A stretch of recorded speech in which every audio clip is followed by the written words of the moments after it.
अंबरनाथचाच मी पहिला आमदार होतो आणि अंबरनाथकरांनीच मला पहिला आमदार केलेले, त्यामुळे अंबरनाथचं ना माझं नातं हे जुनं नातं आहे. त्यामुळे मी आज आलो असं काही नाही. अंबरनाथशी माझ्या जिव्हाळ्याचे संबंध आहेत आणि ते कायम राहतील.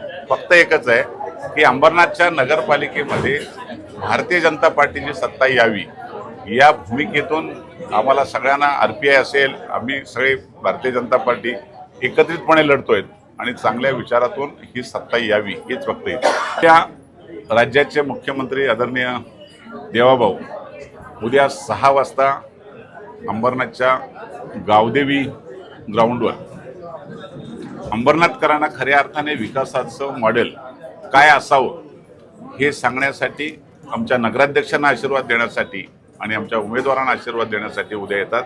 निश्चितपणे एक चांगला संदेश अंबरनाथमध्ये जाईल आणि अंबरनाथची जनता सुज्ञ आहे.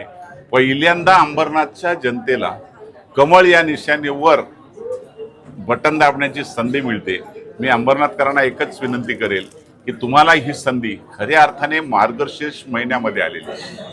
योगायोग आहे, हा लक्ष्मीचा दिवस आहे, वार आहे, महिना आहे.